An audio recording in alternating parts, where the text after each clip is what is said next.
ദൈവത്തിന് മഹത്വം. നമുക്ക് ദൈവത്തിന് നന്ദി പറയാം ഈ നല്ല ദിവസത്തിനും നല്ല സമയത്തിനൊക്കെ ആയിട്ട്. കർത്താവിൻ്റെ കൃപയാണ് നമ്മളൊരു ദിവസത്തിലേക്ക് പ്രവേശിപ്പിക്കുന്നത്. ദൈവത്തിന് മാറ്റമില്ലാത്ത വചനത്തിൻ്റെ അനുസരണത്തിൽ കൂടി നമ്മൾ ഓരോരുത്തരും ജീവിക്കണം എന്നുള്ളതാണ് ദൈവഹൃദയത്തിലെ ആഗ്രഹം. ദൈവവചനം പറയുന്ന, ഒരുവൻ ദൈവത്തെ സ്നേഹിക്കുന്നുവെങ്കിൽ ദൈവം അവനെ അറിയുന്നു, അവളെ അറിയുന്നു എന്ന് ദൈവവചനം പറയുന്നു.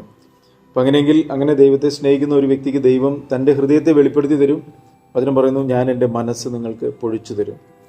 അപ്പോൾ അങ്ങനെ ദൈവത്തെ സ്നേഹിക്കുന്ന ഒരു വ്യക്തിയെ സംബന്ധിച്ചിടത്തോളം ദൈവത്തിൽ നിന്നും അകന്നല്ല നടക്കുക, ദൈവത്തോട് ചേർന്ന് വരും. എന്നോട് അടുത്ത് വരിക, ഞാനും നിന്നോട് അടുത്ത് വരാം. ദൈവത്തോട് അകലം വിട്ട് നടക്കുന്ന വ്യക്തികൾ നശിച്ചു പോകും. ദൈവവചനം പറയുന്നു, നമ്മളെ ദൈവം നാശത്തിൽ നിന്ന് വിടിവിക്കാൻ വേണ്ടിയിട്ടാണ് സ്വർഗത്തിലെ മഹിമകളെ വെടിഞ്ഞ് പിതാവുപുത്രനും ഒന്നായിരുന്ന ദൈവം, പിതാവുപുത്രനും പരിശുദ്ധാത്മാവും ഒന്നായിരുന്ന ദൈവം മാനവരാശിയെ രക്ഷിക്കാൻ വേണ്ടിയിട്ടാണ് ജഡധാരിയായി ഭൂമിയിൽ അവതരിച്ചത്. സ്വർഗത്തിലെ മഹിമകളെ വെടിഞ്ഞ് നമ്മളുടെ അടുത്തേക്ക് ഇറങ്ങി വന്നെങ്കിൽ നമ്മുടെ ഉത്തരവാദിത്തമാണ് ആ കർത്താവിനെ പരിശുദ്ധാത്മാവ് ദൈവവചനത്തിൽ കൂടി വെളിപ്പെടുത്തി തരുമ്പോൾ കർത്താവിൻ്റെ അടുത്തേക്ക് ചെല്ലുക എന്നുള്ളത്. അപ്പോൾ കർത്താവിൻ്റെ അടുത്തേക്ക് ചെല്ലുന്ന ഒരു വ്യക്തിയെ സംബന്ധിച്ചിടത്തോളം കർത്താവ് വെളിച്ചമായതുകൊണ്ട് നമ്മളിലുള്ള ഇരുട്ടുകളൊക്കെ മാറിപ്പോകാനായിട്ട് ഇടയായിത്തീരും. വചനം പറയുന്നുണ്ടല്ലോ, അന്ധകാരത്തിൽ നിന്നല്ലേ നിങ്ങളെ അത്ഭുത പ്രകാശത്തിലേക്ക് വിളിച്ചിരിക്കുന്നത്. വിളിച്ചവൻ്റെ സൽഗുണങ്ങളെ ഘോഷിപ്പാൻ തക്കവണ്ണം തിരഞ്ഞെടുക്കപ്പെട്ട ഒരു ജാതി, രാജകീയ പുരോഹിത വർഗ്ഗം, ദൈവത്തിൻ്റെ സ്വന്തം ജനം. അപ്പോൾ കർത്താവിൻ്റെ അടുത്തേക്ക് ചെല്ലുന്ന ഒരു വ്യക്തിയെ സംബന്ധിച്ചിടത്തോളം അവനുള്ള ഇരുട്ട് മാറിപ്പോകും. ഓരോരോ വചനത്തിൻ്റെ അനുസരണത്തിൽ കൂടിയാണ് ഇത് സംഭവിക്കുന്നത്. അതിനായിട്ട് ദൈവം ചെയ്യുന്നത് ഒരു വ്യക്തിയെ വീണ്ടും ജനനത്തിൽ കൂടി ഒരു പുതിയ വ്യക്തിയാക്കി തീർക്കുകയാണ് ചെയ്യുന്നത്. വീണ്ടും ജനനത്തിൽ സംഭവിക്കുന്നത് എന്തുവാ?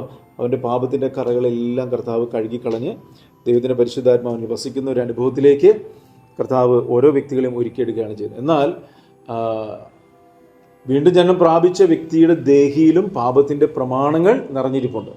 അപ്പോൾ ഈ പാപത്തിൻ്റെ പ്രമാണങ്ങൾ നമ്മളിൽ നിന്ന് നീങ്ങിപ്പോയെങ്കിൽ മാത്രമേ നമുക്ക് പുത്രനായ യേശുവിനെ പോലെ ആയിത്തീരാനായിട്ട് സാധിക്കത്തുള്ളൂ. അതിനു വേണ്ടിയിട്ടാണ് പരിശുദ്ധാത്മാവിനെ അനുസരിച്ച് നടപ്പാൻ പറയുന്നത്. ആത്മാവിനെ അനുസരിച്ച് നടപ്പിൻ എന്ന് പറയുന്നതിനാണ്. അപ്പോൾ ഒരു പൂർണ്ണ ഹൃദയത്തോടെ സമർപ്പിക്കുന്ന ഒരു വ്യക്തി ശിഷ്ടജീവിതം ദൈവത്തിൻ്റെ പരിശുദ്ധാത്മാവിനെ നയിക്കപ്പെടുന്ന ഒരു ജീവിതത്തിലേക്കാണ് വരുന്നത്.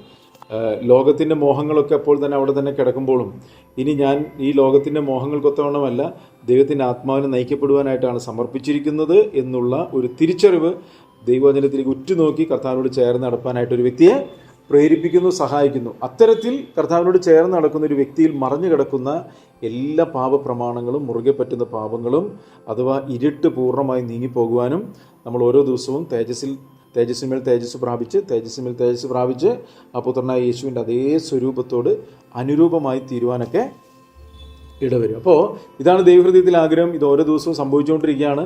ഇത് ദുഷ്കാലമായതുകൊണ്ട് സമയം തക്കത്തിൽ വിനിയോഗിക്കണം. നാളെ ആവട്ടെ എന്ന് പറയുന്ന ഒരു ജീവിതമല്ല നമുക്ക് വേണ്ടത്. കാരണം ഇതാകുന്നു സുപ്രസാദ സമയം, ഇതാണ് രക്ഷാ ദിവസം. ദൈവവചനം കേൾക്കുമ്പോൾ തന്നെ ദൈവകരങ്ങളിലേക്ക് സമർപ്പിക്കുന്ന ഒരു വ്യക്തി. നമുക്കറിയാം, സക്കായി എന്ന് പറയുന്ന ഒരു കഥാപാത്രത്തെക്കുറിച്ച് ബൈബിളിൽ വളരെ നന്നായിട്ട് പറഞ്ഞിട്ടുണ്ട്. സക്കായി കർത്താവിനെ കാണണമെന്ന ആഗ്രഹത്തോടു കൂടിയിട്ടാണ് ആ കാട്ടത്തിയുടെ മേളിൽ കയറിയത്.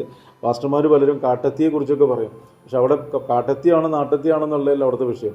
അവിടെ കർത്താവ് സക്കായിയെ കണ്ടു. സക്കായിയോട് പറഞ്ഞു, ഞാനിന്ന് നിന്നോട് കൂടെ പാർക്കേണ്ടതാണെന്ന് പറഞ്ഞ് സക്കായിയുടെ ഭവനത്തിലോട്ട് കർത്താവ് കടന്നു വന്നു. രക്ഷകനാണ് അവൻ്റെ ഭവനത്തിലോട്ട് കടന്നു വന്നത്. പക്ഷേ ആ യേശുവുമായിട്ടുള്ളൊരു എൻകൗണ്ടർ, അല്ലെങ്കിൽ ആ കർത്താവുമായിട്ടുള്ള ആ ദർശനം, കർത്താവിൻ്റെ സാന്നിധ്യം സക്കായിയെ പൂർണ്ണമായിട്ട് എന്ത് ചെയ്തു? മാറ്റിക്കളഞ്ഞു. മനസ്സിലായോ? കർത്താവ് അവിടെ അതാണ് നമ്മളുടെ ഓരോരുത്തരുടെയും ജീവിതത്തിൽ വേണ്ടത്. യേശുവിനെ കണ്ടുമുട്ടിയിട്ട് നമ്മുടെ ജീവിതത്തിൽ എന്തെങ്കിലും മാറ്റം വരുന്നുണ്ടോ? എന്തെങ്കിലും രൂപാന്തരം വരുന്നുണ്ടോ? നമ്മളുടെ ജീവിതത്തിൽ എന്തെങ്കിലും ഒരു വെളിച്ചം വ്യാപരിക്കുന്നുണ്ടോ? സക്കായെ സംബന്ധിച്ചിടത്തോളം ചുങ്കക്കാരനായിരുന്നു. അവിടെ പറയുന്നുണ്ട്, ഞാൻ വഞ്ചിച്ചെടുത്തിട്ടുണ്ടെങ്കിൽ അത് 4 ഇരട്ടിയായിട്ട് കൊടുക്കാം. അപ്പോൾ ഇങ്ങനെ നമ്മളുടെ ജീവിതത്തിലും പാപപ്രമാണങ്ങൾ, മുറുകെ പറ്റുന്ന പാപങ്ങൾ, വഞ്ചിച്ചെടുത്തിട്ടുള്ള സംഭവങ്ങൾ, ഇതിനൊക്കെ ഉണ്ടെങ്കിൽ അതിനെല്ലാം ഈ കർത്താവിൻ്റെ സാന്നിധ്യം, കർത്താവിനോട് ചേർന്ന് നടക്കുമ്പോൾ ഇതിലൊന്നും പിന്നെ നമുക്ക് മുന്നോട്ട് പോകാൻ പറ്റത്തില്ല. ഇതെല്ലാം നീക്കിക്കളഞ്ഞ് കർത്താവ് പറയുന്ന പോലെ, ഞാൻ വിശുദ്ധനാകിയാൽ നിങ്ങളും നിങ്ങളെ തന്നെ വിശുദ്ധീകരിച്ച് വിശുദ്ധരായിരിക്കും. അപ്പോൾ ഈ വിശുദ്ധിയിൽ വളരുന്ന ഒരു വ്യക്തിയിൽ ഉണ്ടാകുന്ന ഏറ്റവും വലിയ ഗുണമെന്ന് പറയുന്നത് മത്തായി 5:48 പറയുന്നുണ്ട്, നിങ്ങളുടെ സ്വർഗീയ പിതാവ് സൽഗുണപൂർണനാണ്. അപ്പോൾ നിങ്ങളും സൽഗുണപൂർണരായിരിക്കണം. അപ്പോൾ ഈ വെളിച്ചത്തിൽ നടക്കുമ്പോൾ സംഭവിക്കുന്നത്, നമ്മളിലുള്ള ഇരുട്ടും ജഡിക സ്വഭാവങ്ങളും നീങ്ങിപ്പോകുന്നതാണെങ്കിൽ ആ നീങ്ങിപ്പോകുന്നത് ഒരു വ്യക്തിയിൽ ദൈവ സ്വഭാവം നിറയ്ക്കാനായിട്ട് ഇടയായിത്തീരും. മനസ്സിലായോ? അപ്പോൾ സക്കായി എന്ന് പറയുന്ന ഒരു വ്യക്തി അതുവരെ ചുങ്കക്കാരനായിട്ട് പാപികളിൽപ്പെട്ടവനായിട്ടൊക്കെ കണ്ടിരുന്നെങ്കിലും ആ കർത്താവിൻ്റെ സാന്നിധ്യം ആ വ്യക്തിയെ രൂപാന്തരപ്പെടുത്തി. ഇത് തന്നെയാണ് നമ്മളുടെ ജീവിതത്തിൽ വരേണ്ടത്. കർത്താവിനെ കണ്ടിട്ട് സക്കായി രൂപാന്തരപ്പെട്ടു. കർത്താവ് പറഞ്ഞു, ഇന്ന് ഈ ഭവനത്തിന് രക്ഷ വന്നിരിക്കുന്നു. കർത്താവ് ശിശുമാരോട് പറയുന്നൊരു കാര്യമുണ്ട്, നിങ്ങളൊരു ഭവനത്തിലോട്ട് കടന്നു ചെല്ലുമ്പോൾ എന്ത് ചെയ്യണം? നിങ്ങൾ സമാധാനം ആശംസിക്കണം. ഒരു സമാധാന പുത്രൻ പുത്രി അവിടെ വസിക്കുന്നുവെങ്കിൽ നിങ്ങളുടെ സമാധാനം അവരിൽ വാഴും. യഥാർത്ഥത്തിൽ സക്കായിക്ക് എന്താ സംഭവിച്ചത്? സക്കായിയുടെ ഹൃദയത്തിൽ സമാധാനം വേണം. സമാധാനം ഇല്ലാതിരിക്കുകയായിരുന്നു. കാരണം അവൻ അന്യായമായിട്ടൊക്കെ ഉണ്ടാക്കിയത് അവൻ്റെ ഉള്ളിലിരിക്കുമ്പോൾ പുറമേ നോക്കുമ്പോൾ ധനമുണ്ടെന്ന് തോന്നും, പണമുണ്ടെന്ന് തോന്നും, വലിയ വീടൊക്കെ ഉണ്ടെന്ന് തോന്നും, പക്ഷേ സമാധാനമില്ലായിരുന്നു. പക്ഷേ ആ കർത്താവിൻ്റെ സാന്നിധ്യം ആ വ്യക്തിയുടെ അകത്തോട്ട് വെളിച്ചം വീശുവാനും ആ വെളിച്ചം അവനെ നിയന്ത്രിച്ചുകൊണ്ടിരുന്ന ദ്രവ്യാഗ്രഹം എന്ന് പറയുന്ന ആ ശക്തി അവനിൽ നിന്ന് വിട്ടുപോകുവാനും ആ സക്കായി ഒരു പുതിയ വ്യക്തിയായിട്ട് മാറാനായിട്ട് ഇടയായി. അപ്പോൾ ഇതെന്തിനതൊക്കെ പറയുന്നത്? പറഞ്ഞതിൻ്റെ താല്പര്യം എന്ന് പറയുന്നത്, നമ്മളുടെ വ്യക്തി ജീവിതത്തിൽ കർത്താവുമായിട്ടുള്ളൊരു സാന്നിധ്യം, കർത്താവിനോട് ചേർന്നുള്ള ഈ ജീവിതയാത്രയിൽ നമ്മളുടെ ജീവിതത്തിൽ എന്തെങ്കിലുമൊക്കെ രൂപാന്തരം വരുത്തുന്നുണ്ടോ നമ്മളൊന്ന് നോക്കണം. അപ്പോൾ അങ്ങനെ രൂപാന്തരം വരുത്തുന്നുണ്ടെങ്കിൽ അത് നമ്മുടെ സ്വഭാവത്തിലാണ് അത് വെളിപ്പെട്ട് വരിക. അങ്ങനെ സ്വഭാവത്തിൽ മാറ്റങ്ങൾ വരുന്നുണ്ടെങ്കിൽ അത് നമ്മളെ കാണുന്ന വ്യക്തികൾക്കൊക്കെ അത് കാണാനായിട്ട് സാധിക്കും. അപ്പോൾ ഈ ഒരു അനുഭവത്തിൽ നമ്മൾ ജീവിക്കണം, ഓരോ ദിവസവും ജീവിക്കണം. അങ്ങനെ ഓരോ ദിവസവും ജീവിക്കുന്ന വ്യക്തികൾ നാം പോലും അറിയാതെ ആ യേശുവിൻ്റെ അതേ സ്വരൂപത്തോട് അനുരൂപമായി തീരും. ക്രിസ്തുവിൽ വളരാനായിട്ട് തുടങ്ങും. കാരണം കർത്താവ് വരുന്നത് കറയും ചുളുക്കവും മാലിന്യവും വാട്ടവും ഇല്ലാത്തൊരു മണവാട്ടിയെ ചേർപ്പാണ്. ഏതെങ്കിലും ഒരു കൂട്ടത്തെ ചേർക്കാൻ വേണ്ടിയിട്ടല്ല. വചനം വളരെ വ്യക്തമായിട്ട് പറയുന്നുണ്ട്, കറയും ചുളുക്കവും മാലിന്യവും വാട്ടവുമില്ലാത്ത മണവാട്ടി, പുത്രന്റെ തനി സ്വരൂപത്തോട് അനുരൂപരായവരുടെ ഒരു കൂട്ടം, അല്ലെ? ക്രിസ്തുവിന്റെ തികവിലേക്ക് വന്ന ഒരു കൂട്ടം, ക്രിസ്തു എന്ന തലയോളം വളർന്നൊരു കൂട്ടം. പറഞ്ഞതിന്റെ താല്പര്യം എന്ന് പറഞ്ഞാൽ, ഈ ലോകത്ത് ജനിച്ചു വളരുന്ന ഒരു വ്യക്തിക്കും ദൈവഹൃദയത്തിൽ ആഗ്രഹം എന്താണെന്ന് മനസ്സിലാകാതിരുന്നപ്പോൾ ദൈവഹൃദയത്തിൽ ആഗ്രഹം എന്താണെന്ന് ദൈവ മനുഷ്യനായി ഭൂമിയിൽ അവതരിച്ച് നമുക്ക് തുല്യനായിട്ട് വന്ന് പാപമില്ലാത്തവനായി ജീവിച്ച് തൻ്റെ ജീവിതം കൊണ്ട് എങ്ങനെ ജീവിക്കണമെന്നും തൻ്റെ വാക്കുകൾ കൊണ്ട് എങ്ങനെ സംസാരിക്കണമെന്നും തൻ്റെ പ്രവൃത്തികൾ കൊണ്ട് എങ്ങനെ പ്രവർത്തിക്കണമെന്നും തൻ്റെ ജീവിതത്തിൻ്റെ ഓരോ മേഖലയിലും പിതാവിനെ പ്രസാദിപ്പിച്ചതുകൊണ്ട് സ്വർഗം പറഞ്ഞവൻ എൻ്റെ പ്രിയപുത്രൻ. അങ്ങനെ സ്വർഗം പ്രസാദിക്കുന്ന ഒരു ജീവിതമാണ് നമ്മളിവിടെ ജീവിക്കേണ്ടത്. കാരണം നമ്മൾ സ്വർഗീയ പൗരന്മാരാണ്. നമ്മൾ ഈ ലോകത്തിനുള്ളവരല്ല. കാരണം ഇതെല്ലാം തീക്കായി ചുട്ടഴിവാനുള്ളതാണ്. നമ്മൾ സ്വർഗീയ പൗരന്മാരാണ്. നമ്മളുടെ പൗരത്വമോ സ്വർഗത്തിലാണെന്ന് വചനം പറയുന്നു. അവിടെ നിന്നും ആ പൗരന്മാരെ ചേർപ്പാനായിട്ട് സ്വർഗത്തിൻ്റെ ഉടയവനായ കർത്താവ് വരുമെന്ന് ദൈവവചനത്തിൽ പറയുന്നു. അപ്പോൾ ഇതൊക്കെ നമ്മൾ അറിഞ്ഞിരിക്കെ നമ്മളിപ്പോഴും ഈ ലോകത്തിൻ്റെ കാലഗതിയും ഈ ലോകത്തിൻ്റെ മോഹങ്ങളൊക്കെ അനുസരിച്ച് തന്നെയാണോ നടക്കുന്നത്, അതോ എന്തെങ്കിലും മാറ്റം ഉണ്ടോ എന്നൊക്കെ നമ്മൾ എന്ത് ചെയ്യണം? വചനം കേൾക്കുമ്പോൾ നമ്മൾ ചിന്തിക്കണം. വചനം കേൾക്കുമ്പോൾ ഒരു ചിന്ത ഉണ്ടായതുകൊണ്ട് മാത്രം കാര്യമില്ല, അത് നമ്മളുടെ പ്രവൃത്തി ഭാഗത്തിലേക്ക് അനുസരണത്തിലേക്കൊക്കെ വരാനായിട്ട് ഇടയായിത്തീരണം. അപ്പം ഇന്നത്തെ ചിന്തയ്ക്കായിട്ട് നമുക്ക് ഫിലിപ്പിയർക്ക് എഴുതിയ ലേഖനം അതിൻ്റെ 3-ാം അധ്യായം അതിൻ്റെ 16-ാം വാക്യം നമുക്കൊന്ന് വായിക്കാം. 3:16. അപ്പൊ ഇവിടെ നമ്മളൊരു കാര്യം പറയാണ്, നാം പ്രാപിച്ചിരിക്കുന്ന പരിജ്ഞാനം തന്നെ അനുസരിച്ച് നടക്കണം. അപ്പോൾ നാം പ്രാപിച്ചിരിക്കുന്ന പരിജ്ഞാനം, നമ്മൾ പഠിച്ച പരിജ്ഞാനം എന്നല്ല പറഞ്ഞത്, പ്രാപിച്ചിരിക്കുന്ന പരിജ്ഞാനം. അപ്പോൾ പരിജ്ഞാനം ഒരു വ്യക്തിക്ക് ഉണ്ടാവണമെങ്കിൽ അത് പ്രാപിക്കണം. എവിടുന്ന് പ്രാപിക്കണം? സ്വർഗത്തിൽ നിന്ന്, ദൈവത്തിൽ നിന്ന്, ആത്മാവിനാൽ അത് പ്രാപിക്കണം. മനസ്സിലായോ? നമുക്ക് ഈ പരിജ്ഞാനത്തിന് വേണ്ടി ജ്ഞാനം എങ്ങനെ ഉണ്ടാകുന്നു? 1 കൊരിന്ത്യർ ലേഖനം 1:30 നമ്മൾ പലപ്പോഴും പറഞ്ഞിട്ടുള്ള വാക്യമാണ്. കൊരിന്ത്യർക്ക് എഴുതിയ 1-ാം ലേഖനം അതിന്റെ 30-ാം വാക്യം. അവനാൽ ക്രിസ്തു യേശുവിൽ ഇരിക്കുന്നു, അവൻ നമുക്ക് ദൈവത്തിങ്കൽ നിന്ന് ജ്ഞാനവും നീതിയും ശുദ്ധീകരണവും വീണ്ടെടുപ്പുമായി തീർന്നു. അപ്പോ ക്രിസ്തുവേശുവിൽ ഇരിക്കുന്ന ഒരു വ്യക്തിക്കാണ് ജ്ഞാനം കിട്ടുന്നത്. മനസ്സിലായോ? ക്രിസ്തുവിൽ ഇരിക്കുന്ന ഒരു വ്യക്തിക്കാണ് ജ്ഞാനം കിട്ടത്തുള്ളൂ. അതല്ലാതെ ഇത് നമുക്ക് എവിടെയെങ്കിലും പോയി അക്കാഡമിക് ആയിട്ട് പഠിച്ച് നേടാവുന്ന ഒരു സംഭവം. അതുകൊണ്ടാണ് ഇവിടെ പറയുന്നത് എന്നാൽ നാം പ്രാപിച്ചിരിക്കുന്ന പരിജ്ഞാനം എന്ന് പറയുന്നത്. മനസ്സിലായോ? അത് ദൈവത്തിൽ നിന്നും പ്രാപിക്കേണ്ടതാണ്. കർത്താവിനോട് കൂടെ നടന്നിട്ട് പ്രാപിക്കേണ്ട ഒന്നാണ്. അത് ഇവിടെ വ്യക്തമായിട്ട് പറയാണ്, ഈ പരിജ്ഞാനത്തിലോട്ട് കാര്യങ്ങൾ ചെയ്യുന്ന, പ്രാപിച്ചിരിക്കുന്ന പരിജ്ഞാനത്തിലേക്ക് ഒരു വ്യക്തി കയറണമെങ്കിൽ ദൈവത്തിൻ്റെ ജ്ഞാനമാണ് അവനെ ആ പരിജ്ഞാനത്തിലേക്ക് നയിക്കുന്നത്, അല്ലേ? നമ്മൾ കൊരിന്ത്യർ ലേഖനത്തിൽ നമ്മൾ വേറൊരു ഭാഗത്ത് നമുക്ക് കാണാനായിട്ട് സാധിക്കും. ദൈവത്തിൻ്റെ കൃപാവരങ്ങളെ കുറിച്ച് പറയുമ്പോൾ പറയുന്നുണ്ട്, ചിലർക്ക് ജ്ഞാനത്തിൻ്റെ വചനം, പരിജ്ഞാനത്തിൻ്റെ വചനം, അല്ലേ? അപ്പോൾ ജ്ഞാനം ഒരു വ്യക്തിയുടെ ഉള്ളിലുള്ള സംഭവമാണ്. പരിജ്ഞാനം എന്ന് പറയുന്നത് അതിൻ്റെ പ്രവൃത്തി ഭാഗത്തിലേക്ക് കൊണ്ടുവരുന്ന കാര്യമാണ്. എനിക്ക് ജ്ഞാനം ഉണ്ടെന്ന് പറഞ്ഞുകൊണ്ട് കാര്യമില്ല. ആ ജ്ഞാനത്തെ ഞാൻ പ്രകടമാക്കേണ്ട ഒരു സമയത്ത് എൻ്റെ വാക്കുകളിൽ കൂടിയും പ്രവൃത്തികളിൽ കൂടിയും അതിനെ പ്രകടിപ്പിക്കുമ്പോഴാണ് ദൈവത്തിന് മഹത്വം കൊടുത്തത്. അല്ലേ? ഞാൻ ജ്ഞാനം ഉണ്ടെന്ന് പറഞ്ഞ് അകത്ത് വെച്ചുകൊണ്ടിരുന്നൊരു കാര്യമില്ല. അതിന് പ്രകടിപ്പിക്കാനുള്ള അവസരങ്ങൾ കർത്താവ് തരും. അതുകൊണ്ട് വചനം പറയുന്നത് നിങ്ങളുടെ വാക്കുകൾ എപ്പോഴും ഉപ്പിനാൽ രുചി വരുത്തതും കൃപയോട് കൂടി ആയിരിക്കണം എന്ന് പറയുന്നത്. അപ്പോൾ നമുക്ക് ജ്ഞാനം ഉണ്ടെന്ന് പറഞ്ഞിട്ട് നമ്മളൊരു സാഹചര്യത്തിന് നടുവിൽ നമ്മുടെ വായിൽ നിന്ന് വരുന്ന വാക്ക് ഒരു പൊട്ടച്ചൊല്ലോ കളിവാക്കോ അല്ലെങ്കിൽ ദൈവത്തിൻ്റെ നാമത്തിൻ്റെ മഹത്വത്തെ നഷ്ടപ്പെടുത്തുന്ന ഒരു വാക്ക് നമ്മളിൽ നിന്ന് വന്നാൽ ജ്ഞാനം ഉണ്ടെന്ന് പറഞ്ഞൊരു കാര്യമുണ്ടോ? ഇല്ല. അത് പ്രവൃത്തിപാതത്തിലേക്ക് വരുന്ന സമയത്താണ് ദൈവത്തിന് മഹത്വം കിട്ടുന്നത്. ഇത് പലപ്പോഴും മറന്നു. അതുകൊണ്ടാണ് ഇവിടെ പറഞ്ഞത് നിങ്ങൾ പ്രാപിച്ചിരിക്കണം. എന്താ പറഞ്ഞേ?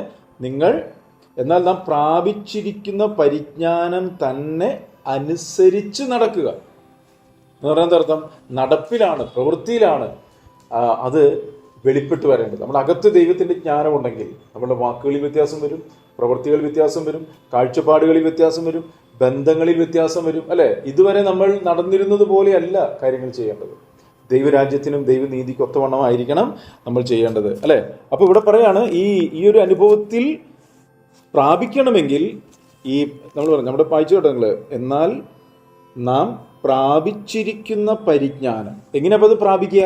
ഈ പരിജ്ഞാനം പ്രാപിക്കണമെങ്കിൽ എങ്ങനെയാ?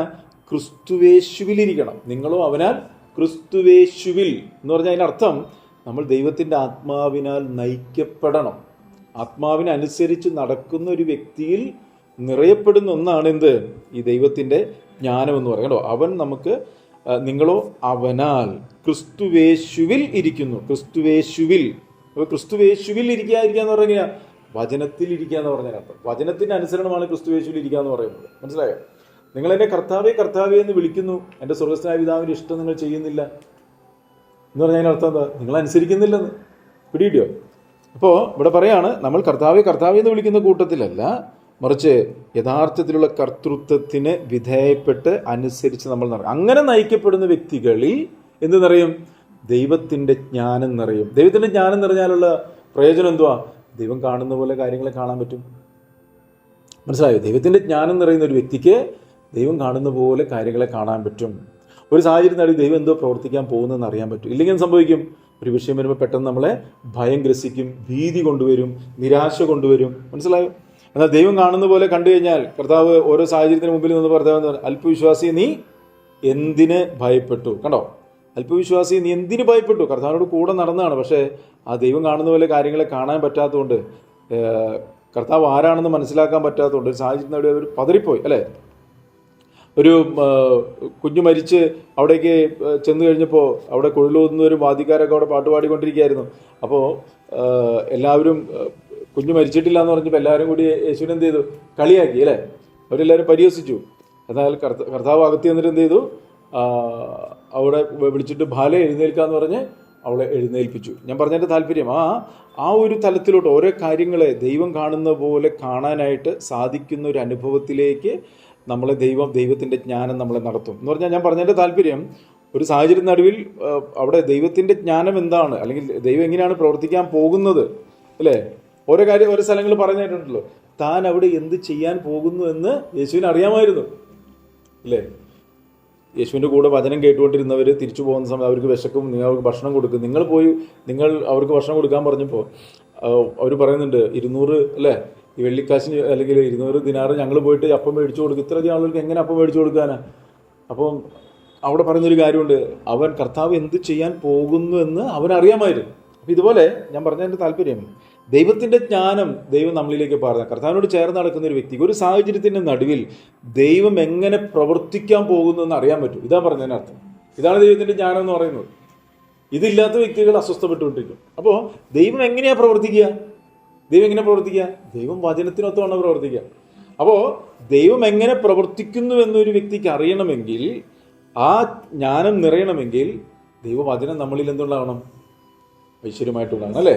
കാരണം വചനത്തിൽ നിന്ന് ഇടത്തോട്ട് വലത്തോട്ട് കർത്താവ് മാറത്തില്ല. ആകാശം ഭൂമി മാറിപ്പോയാലും വചനത്തിന് വള്ളിയെങ്കിലും പുള്ളിയെങ്കിലോ മാറ്റം വരത്തില്ല. അപ്പോൾ വചനം അത് ക്രിയ ചെയ്യും. സാഹചര്യങ്ങളെ കണ്ടാണ് ആളുകൾ പതറുന്നത്. പക്ഷെ വചനം എന്ത് പറയുന്നത് നമ്മൾ അറിഞ്ഞു കഴിഞ്ഞാൽ ആ വചനത്തെ നമുക്ക് മുറുകെ പിടിക്കാൻ പറ്റും. വചനം അത് അതിൻ്റെ ക്രിയ ചെയ്യാതെ മടങ്ങി വരത്തില്ല.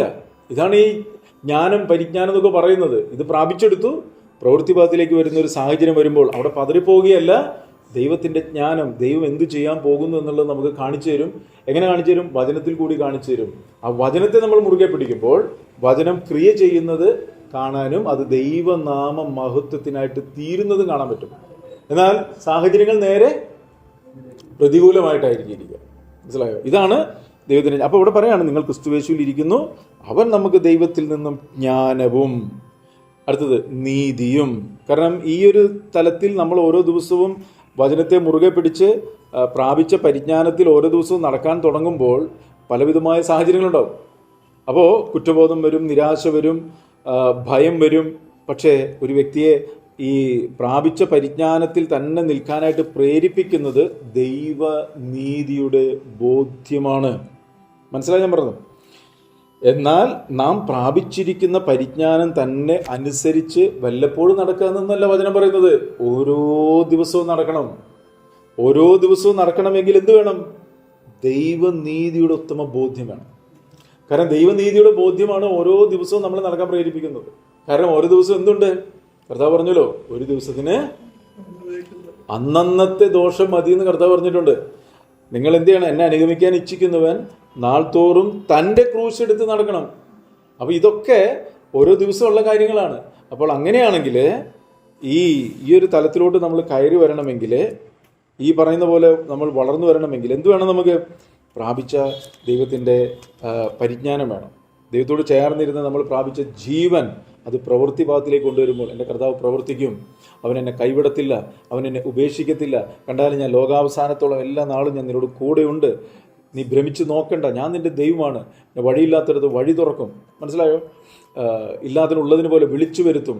അവൻ സമാധാനത്തിൻ്റെ പ്രഭു ആകിയാൽ എൻ്റെ അകത്തുള്ള എല്ലാ ഭയങ്ങളെ, ഭാരങ്ങളെ, ഭീതികളെല്ലാം എടുത്തു മാറ്റിയിട്ട് സമാധാനം കൊണ്ട് നമ്മളെ നിറയ്ക്കും. മനസ്സിലായോ? അപ്പം ഇങ്ങനെ ദൈവവചനത്തിൽ എന്തൊക്കെ പറഞ്ഞിട്ടുണ്ട്. അതുകൊണ്ട് വചനം പറയുന്നത് ദൈവത്തിൻ്റെ വാഗ്ദത്തങ്ങൾ എത്രയുണ്ടെങ്കിലും അത് ക്രിസ്തുവിൽ ഉവ്വ് എന്നും ആമേൻ എന്നുമാണ്. ആമേൻ എന്ന് പറയുന്നത് അവൻ്റെ പേരാണ്, കർത്താവിൻ്റെ പേരാണ് ആമേൻ എന്ന് പറഞ്ഞാൽ. മനസ്സിലായോ? ഉവ്വ് എന്നും ആമേൻ എന്ന് പറഞ്ഞാൽ അത് അങ്ങനെ തന്നെയാണെന്ന് പറഞ്ഞ് സാഹചര്യങ്ങളെ കണ്ടൊന്നും നമ്മൾ എന്ത് ചെയ്യണ്ട? പതരണ്ട. അത് തക്ക സമയത്ത് അതിൻ്റെ വാഗ്ദത്ത വചനങ്ങൾ അതിൻ്റെ നിവൃത്തിയിലേക്ക് വന്നിരിക്കും. അപ്പോൾ ഇവിടെ പറയാണ്, അവൻ നമുക്ക് ദൈവത്തിൽ നിന്നും ജ്ഞാനവും നീതിയും. അടുത്തത്, ഈ ദൈവത്തിൻ്റെ ജ്ഞാനം, ദൈവത്തിൻ്റെ പരിജ്ഞാനം പ്രവൃത്തിഭാഗത്തിലേക്ക് കൊണ്ടുവരുമ്പോൾ നമ്മൾ ദൈവനീതിയുടെ ബോധ്യത്തിലൊക്കെ ഓരോ ദിവസവും ജീവിക്കുമ്പോൾ അവിടെ നമ്മൾ നടക്കുന്നൊരു കാര്യമുണ്ട്. അതെന്താ? എന്താ നമ്മൾ നടക്കുന്നത്? അത് നമ്മൾ നടക്കുന്നത് ശുദ്ധീകരണമാണ്. മനസ്സിലായോ? അപ്പോൾ ദൈവത്തിൻ്റെ ജ്ഞാനം നിറഞ്ഞു, ദൈവത്തിൻ്റെ പരിജ്ഞാനത്തിൽ കാര്യങ്ങൾ ചെയ്തു, ദൈവനീതിയുടെ ബോധ്യമുണ്ടായി. ഇതൊക്കെ ഉണ്ടായത് എന്തിനു വേണ്ടിയിട്ടാണ്? ഇത് നമ്മളെ ശുദ്ധീകരിച്ച് നമ്മളെ ആ തേജസ്സിൻ്റെ മക്കളാക്കി നമ്മൾ ഒരുക്കിയെടുക്കാൻ വേണ്ടിയിട്ടാണ്. കേട്ടോ? അതാണ് പറയുന്നത്, ജ്ഞാനവും നീതിയും ശുദ്ധീകരണവും. കേട്ടോ? ശുദ്ധീകരണം. എന്തിനാ ശുദ്ധീകരണം?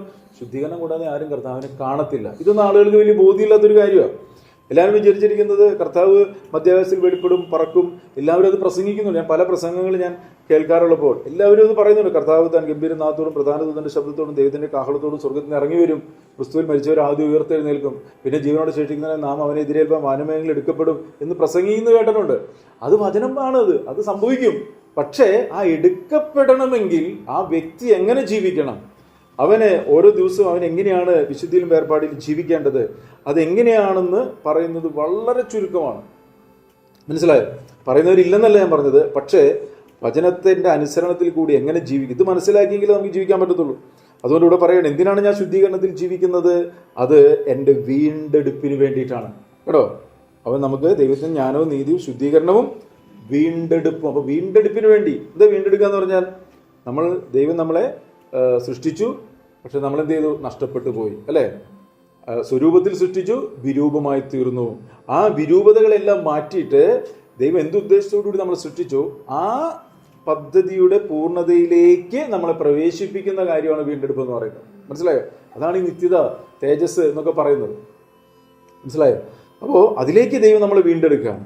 ആ ഒരു തലത്തിലോട്ട് നമുക്ക് ഒരു വ്യക്തിക്ക് വളർന്നു വരണമെങ്കിൽ അവന് ജ്ഞാനം വേണം, അവൻ ദൈവനീതിയുടെ ബോധ്യം വേണം, അവൻ ഓരോ ദിവസവും വിശുദ്ധീകരണത്തിൽ വളരണം. ആ വളർച്ച ആ വ്യക്തിയെ വീണ്ടെടുപ്പിലേക്ക് നയിക്കും. ഇത് മറന്നു പോകരുത്. ഇത് വ്യക്തിപരമാണ്. ഇതിനാർക്കും അങ്ങോട്ടും ഇങ്ങോട്ടും ഒന്നും ചെയ്യാൻ പറ്റത്തില്ല. വചനം പറഞ്ഞു തരാനേ പറ്റത്തുള്ളൂ. ഭാര്യയ്ക്കും ഭർത്താവിനും തമ്മിൽ നമുക്ക് കാര്യങ്ങളൊക്കെ പറഞ്ഞു കൊടുക്കാം. പക്ഷേ ഈ വിശുദ്ധീകരണം എന്ന് പറയുന്നതും വചനത്തിൻ്റെ അനുസരണം എന്ന് പറയുന്നതും ഓരോ സാഹചര്യങ്ങളെ ജയിക്കുക എന്ന് പറയുന്നതും അതെല്ലാം വ്യക്തിപരമാണ്, അല്ലേ?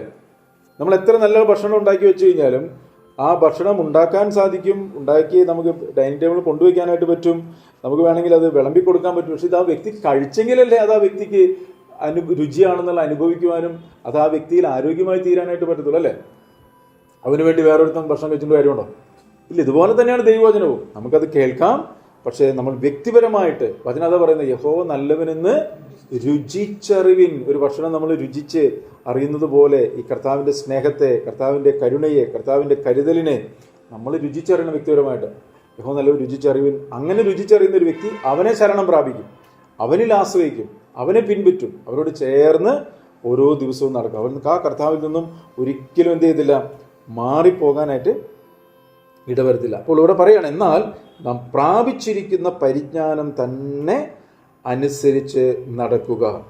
കേട്ടോ? അപ്പോൾ നമ്മുടെ ജീവിതത്തിലേക്ക് നോക്കണം, ഞാൻ ഈ പ്രാപിച്ച പരിജ്ഞാനം അനുസരിച്ച് നടക്കുന്നുണ്ടോ?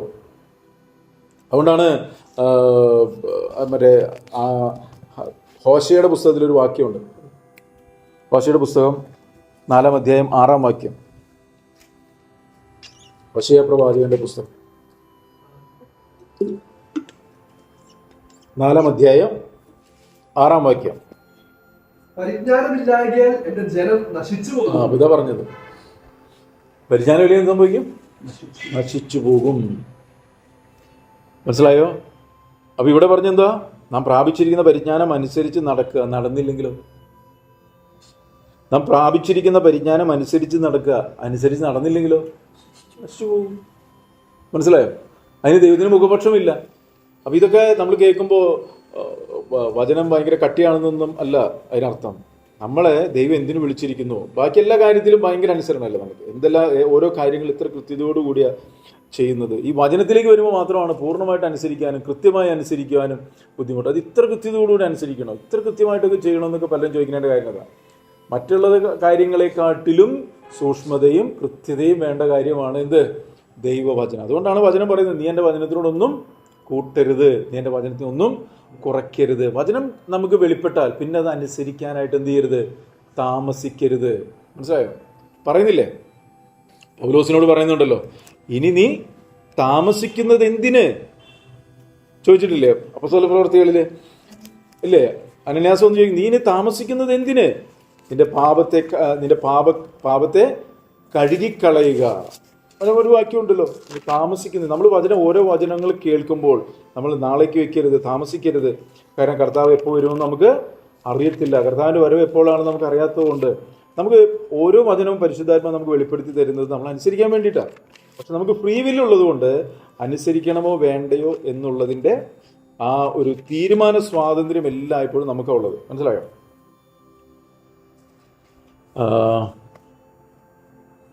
22-ാം അധ്യായത്തിലാണ് അപ്പോസ്തല പ്രവൃത്തി 22-ാം അധ്യായത്തില് അതിൻ്റെ 13 തൊട്ടൊന്ന് വായിച്ചേ. പൗലോസ് എന്ന് പറയുന്ന ഈ നമ്മളിപ്പോൾ വായിച്ചുകൊണ്ടിരിക്കുന്ന ഈ ലേഖനങ്ങളൊക്കെ എഴുതിയ വ്യക്തി കർത്താവിനെ കണ്ട ആ ഒരു അനുഭവം അത് ആ വ്യക്തി തന്നെ വിവരിക്കുന്നതാണ് ഈ കാണുന്നത്. അനന്യാസ് എന്നൊരുത്തൻ എന്റെ അടുക്കൽ വന്നു നിന്ന്, സഹോദരനായ ശൗലെ, കാഴ്ച പ്രാപിക്കുക എന്ന് പറഞ്ഞു. ആ നാഴികയിൽ തന്നെ ഞാൻ കാഴ്ച പ്രാപിച്ച് അവരെ കണ്ടു. അപ്പോൾ അവനോട്, നമ്മുടെ പിതാക്കന്മാരുടെ ദൈവം തന്റെ ഇഷ്ടം അറിവാനും. കേട്ടതൊക്കെ പിതാക്കന്മാരുടെ ദൈവം നിന്നെ, ഒന്നാമത്തെ കാര്യമാണ് തന്റെ ഇഷ്ടം അറിയുവാനും. അതാണ് ഒന്നാമത്തെ കാര്യം. കേട്ടോ, 2 നീതിമാനായവനെ കാണുവാൻ എന്ന് പറഞ്ഞാൽ ഇതുവരെ നീതിമാനായവനെ കണ്ടിട്ടില്ല എന്ന് പറഞ്ഞാൽ കണ്ണ് കുരുട്ടാക്കിയിട്ടിരിക്കുകയാണ്. നീതിമാനായവനെ കാണുവാനും അവന്റെ വായിൽ നിന്ന് വചനം കേൾപ്പാനും അവന്റെ വായിൽ നിന്നും വചനം കേൾപ്പാനും നിയമിച്ചിരിക്കുന്നു. നീ കാണുകയും കേൾക്കുകയും ചെയ്തതിന് സകല മനുഷ്യർക്കും നീ അവന്റെ സാക്ഷിയായി തീരും. ഇനി താമസിക്കുന്നത് എന്ത്? എഴുന്നേറ്റ് അവന്റെ നാമം വിളിച്ച് പ്രാർത്ഥിച്ച് സ്നാനമേറ്റ് നിന്റെ പാപങ്ങളെ കഴുകിക്കളക എന്ന് പറഞ്ഞു. അപ്പൊ സ്നാനം എന്ന് പറഞ്ഞാൽ എന്തുവാ? ഈ സ്നാനത്തിന്റെ കാര്യങ്ങൾ നമ്മൾ മനസ്സിലാക്കി കഴിഞ്ഞാൽ പലരും ഈ സ്നാനം മാറ്റിവെക്കും. എന്ന് പറഞ്ഞാൽ ആളുകൾ ചിന്തിക്കുന്നത് പെന്തിക്കോസ്തുകാരോട് ചേരാൻ വേണ്ടിയിട്ടുള്ള വല്ല കാര്യം എന്ന് വിചാരിച്ചിട്ടാ. ഇവിടെ സ്നാനം എന്ന് പറഞ്ഞാൽ എന്തുവാ? മനുഷ്യന്റെ പാപത്തിന്റെ കറ അവന്റെ മേൽ വ്യാപരിച്ചിരിക്കുകയാണ്. പാപത്തിന്റെ ശിക്ഷ എന്ന് പറയുന്നത് എന്താണ്? പാപത്തിന്റെ ശിക്ഷ മരണമാണ്. ആ മരണത്തിൽ നിന്നും കർത്താവ് നമ്മളെ രക്ഷിച്ചു. ഈ സത്യം ഒരു വ്യക്തിയുടെ ഹൃദയത്തിൽ ദൈവം കൊണ്ടിട്ട് കഴിഞ്ഞാൽ പിന്നെ എന്തിനാണ് ആ പാപത്തിന്റെ ശിക്ഷയെ മരണത്തിൽ ജീവിക്കുന്നത്? ഇവിടെ പറയാണ്, ഇനി താമസിക്കുന്നത് എന്ത്? അവന്റെ നാമം വിളിച്ച് എന്ന് പറഞ്ഞാൽ എന്താ അർത്ഥം? അവന്റെ നാമം വിളിക്കുന്ന ഏവനും രക്ഷിക്കപ്പെടും. നാമം വിളിച്ച്, അടുത്ത് പ്രാർത്ഥിച്ച് സ്നാനമേറ്റ് നിന്റെ പാപങ്ങളെ കഴുകിക്കളയുക. അപ്പൊ ഇത് വ്യക്തിപരമല്ലേ? ഇതറിയുന്ന ഒരു വ്യക്തി അവന്റെ പാപത്തിന്റെ കറകളെ കഴുകിക്കളയാനുള്ള കാര്യം ദൈവം വെളിപ്പെടുത്തി തരുമ്പോൾ പിന്നെ അത് എന്തിനാ മാറ്റി വയ്ക്കുന്നത്? മനസ്സിലാവുന്നുണ്ടോ? അപ്പോൾ ഈ ദൈവവചനം കേൾക്കുന്ന ഓരോ വ്യക്തികളും ഈ സ്നാനം എന്ന് പറഞ്ഞാൽ പലരും ചിന്തിച്ച് പെട്ടെന്ന് അതിലേക്ക് മാറിപ്പോയതാണ്. സ്നാനം എന്ന് പറഞ്ഞാൽ ഇത് കർത്താവിനോട് ചേരുവാനുള്ള കാര്യം, അല്ലാതെ ഏതെങ്കിലും ഒരു കൂട്ടത്തോട് ചേരുവാൻ വേണ്ടിയിട്ടല്ല. റോമാലേഖനത്തിൽ ഒരു വാക്യം കൂടി വായിച്ചാൽ എന്താണ് സ്നാനം എന്ന് വളരെ കൃത്യമായിട്ട് പറഞ്ഞിട്ടുണ്ട്. റോമാലേഖനം 6-ാം അധ്യായം അതിൻ്റെ രണ്ടാം വാക്യം. ഒന്നോട്ട് വായിച്ചോ. ആകയാൽ നാം എന്ത് പറയുന്നു? കൃപ പെരുകേണ്ടത് പാപം ചെയ്തുകൊണ്ടിരിക്കുക എന്നോ? ഒരു നാളും അരുത്. പാപസംബന്ധമായി മരിച്ചവരായ നാം ഇനി അതിൽ ജീവിക്കുന്നത് എങ്ങനെ? അല്ല, യേശുക്രിസ്തുവിനോട് ചേരുവാൻ സ്നാനമേറ്റവരായ നാം എല്ലാവരും അവന്റെ മരണത്തിൽ പങ്കാളികളാകുവാൻ സ്നാനം ഏറ്റിരിക്കുന്നു എന്ന് നിങ്ങൾ അറിയുന്നില്ല. അപ്പൊ എന്തോ സ്നാനം?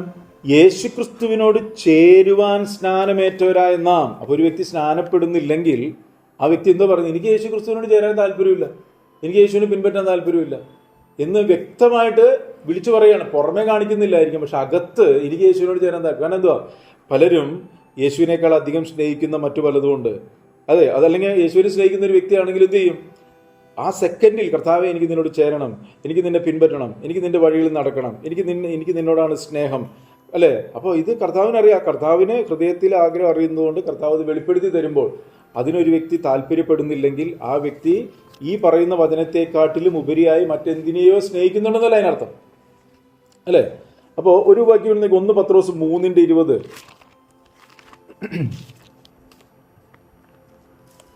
1 പത്രോസ് എഴുതിയ 1-ാം ലേഖനം 3-ാം അധ്യായം അതിന്റെ 20-ാം വാക്യം. ആ പെട്ടകത്തിൽ അല്പജനം എന്നുവെച്ചാൽ 8 പേർ വെള്ളത്തിൽ കൂടി രക്ഷ പ്രാപിച്ചു. അത് സ്നാനത്തിന് ഒരു മുൻകുറി. കേട്ടോ എന്ന് പറഞ്ഞാൽ എന്താ അർത്ഥം? ആ പെട്ടകത്തിൽ എന്ന് പറഞ്ഞാൽ ദൈവത്തിന്റെ ന്യായവിധി ഈ ലോകത്ത് വന്നപ്പോൾ ദൈവം പ്രളയം മുഖേന മാനവരാശിയെ മുഴുവൻ കൊല്ലുവാൻ വേണ്ടി ഇച്ഛിച്ചപ്പോൾ ദൈവം സ്വർഗത്തിൽ നോക്കിയപ്പോൾ നീതിമാൻ ആരുമില്ല, ഒരുത്തൻ പോലുമില്ല. എല്ലാവരും പാപം ചെയ്ത് ദൈവ തേജസ് ഇല്ലാത്തവരായി, എല്ലാവരും പാപം ചെയ്ത് വഷളന്മാരായി. അപ്പോൾ ദൈവം ന്യായവിധി അയക്കാൻ തീരുമാനിച്ചു. എന്നാൽ ആ ന്യായവിധിയുടെ കാലഘട്ടത്തിൽ ദൈവം ഒരു വ്യക്തിയെ കണ്ടു. അവിടെ പറയുന്ന പേരാണ് നോഹ. നോഹയ്ക്കും കുടുംബത്തിനും കൃപ ലഭിച്ചു. നോഹ കുടുംബത്തിന്റെ രക്ഷയ്ക്കായൊരു പെട്ടകം പണിതു. മനസ്സിലായോ? ആ പെട്ടകം തനിക്ക് സൗകര്യമുള്ളതുപോലെ അല്ല പണിതത്, കൃത്യമായിട്ടുള്ള അളവിൻ പ്രകാരം പണിതു. നിങ്ങൾ ഉൽപ്പത്തി പുസ്തകമൊക്കെ വായിക്കുമ്പോൾ അത് കാണാനായിട്ട് സാധിക്കും. എങ്ങനെയാണത് പണിത്? ഗോഫർ മരം കൊണ്ട് പണിയണം, അത് ഇത്ര നീളം വേണം, ഇത്ര വീതി വേണം, ഇത്ര ഉയരത്തിൽ അതിൻ്റെ കിളിവാതിലുകൾ വെക്കണം, അതിന്മേൽ കീല് തേക്കണം, അതിൽ എന്തൊക്കെ കാര്യങ്ങളാണ് നീ ചെയ്യേണ്ടതെന്ന് പറയണം. കാരണം ഇനി മഴ വരും, പ്രളയം വരും. കാരണം ഇതൊക്കെ പറയുമ്പോൾ ഇന്നൊക്കെ നമുക്ക് മഴയും പ്രളയമൊക്കെ കണ്ടിട്ടുള്ളതുകൊണ്ട് നമുക്കിത് ചിന്തിക്കുന്ന വശം പെട്ടെന്ന് നമുക്ക് മനസ്സിൽ കാണാൻ പറ്റും. പക്ഷെ അന്ന് ഇത് പറയുന്ന സമയത്ത് മഴയെന്ന് പറയുന്നൊരു സംഭവം ഇല്ല, മഴ പെയ്തിട്ടില്ല ഈ ലോകത്ത്. ഇതൊരു മഴ എന്താന്ന് പറഞ്ഞാൽ അറിയാത്ത ഒരു വ്യക്തിയോടാണ് പറയുന്നത്. ഇതുപോലെയാണ് ഇന്നും. യേശുവിൽ വിശ്വസിക്കണം, സ്നാനപ്പെടണം, കർത്താവിൻ്റെ വചനം അനുസരിച്ച് നടക്കണം. എന്തിനാണ് നടക്കുന്നത്? കർത്താവ് വരും. ആരെങ്കിലാണോ കർത്താവ് വരുന്നത്? കർത്താവ് മധ്യാകാശത്ത് വെളിപ്പെടും, ആരും കണ്ടിട്ടില്ല.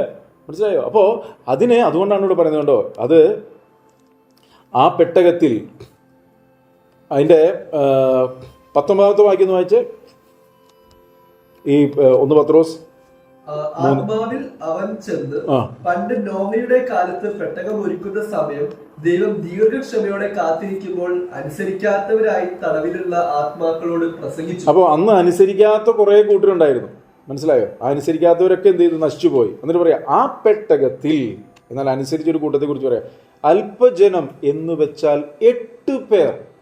ഈ 8 പേർ എന്നൊക്കെ എടുത്ത് പറയുമ്പോൾ ഇത് വെറുതെ പറയുന്നതല്ല. മനസ്സിലായോ? 8 പേർ, ഇത്രയും ലക്ഷക്കണക്കിന് ജനം ഉണ്ടായിരുന്ന 8 പേർ മാത്രമാണ് ഈ പെട്ടകത്തിൽ കൂടി രക്ഷ പ്രാപിച്ചത്. വചനം പറയുമ്പോൾ ഈ കാലഘട്ടങ്ങളിലും കൃപയാൽ ഒരു ശേഷിപ്പുണ്ടെന്നാണ് വചനം പറയുന്നത്. ഒരു ചെറിയ ആട്ടിൻകൂട്ടം. അപ്പോൾ നമ്മുടെ ഉത്തരവാദിത്തമാണ് ആ ആട്ടിൻകൂട്ടത്തിലായിരിക്കണമെങ്കിൽ എന്ത് ചെയ്യണം? വചനം അനുസരിക്കണം. ആദ്യം ഇതിലോട്ട് കയറണമെങ്കിൽ യേശുക്രിസ്തുവിൽ വിശ്വസിക്കണം. വിശ്വസിക്കുന്നവരെന്ത് ചെയ്യണം? യേശുക്രിസ്തുവിനോട് ചേരുവാൻ സ്നാനപ്പെടണം. സ്നാനപ്പെട്ടവരെന്ത് ചെയ്യണം? ദൈവത്തിൻ്റെ പരിശുദ്ധാത്മാവിനെ അനുസരിച്ച് ആത്മാവിലും സത്യത്തിലും ആരാധിക്കുന്ന ഒരു കൂട്ടായ്മയിലേക്ക് കർത്താവ് കൊണ്ടുവരും. കൊണ്ടുവരുന്നവരെന്ത് ചെയ്യണം? അവർ വചനം അനുസരിച്ച്, അല്ലെ, അപ്പസ്തോലന്മാരുടെ ഉപദേശം കേട്ട് കൂട്ടായ്മ ആചരിച്ച് അപ്പം നുറുക്കി പ്രാർത്ഥനയിൽ ഉറ്റിരുന്ന് ഓരോ ദിവസവും കർത്താവിന്റെ വരവിന് വേണ്ടി ചെയ്യണം, ഒരുങ്ങണം.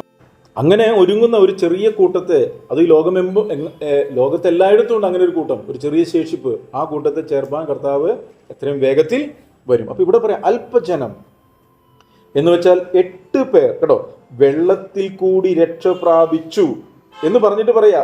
അത് ഏത്? ഈ വെള്ളത്തിൽ കൂടി രക്ഷ പ്രാപിച്ചത് സ്നാനത്തിന് ഒരു മുൻകുറി കണ്ടോ. എന്നിട്ട് പറയാ സ്നാനമോ ഇപ്പോൾ ജഡത്തിന്റെ അഴുക്ക് കളയുന്നതായിട്ടല്ല, ദൈവത്തോട് നല്ല മനസാക്ഷിക്കായിട്ടുള്ള അപേക്ഷയായിട്ടത്രേ യേശുക്രിസ്തുവിന്റെ പുനരുത്ഥാനത്താൽ നമ്മെയും രക്ഷിക്കുന്നു. കണ്ടോ, ഇന്ന് ഏറെ പങ്ക് ആളുകൾക്ക് ഇത് എന്തുവാ സ്നാനം എന്ന് പോലും അറിയാതെ പലരും പോയി വെള്ളത്തിൽ മുങ്ങി സ്നാനപ്പെട്ടു എന്ന് പറയാം. പക്ഷെ ഇവിടെ വചനം എന്താണ് പറയുന്നത് മനസ്സിലാക്കിയിട്ട് വേണം സ്നാനപ്പെടുവാനായിട്ട്.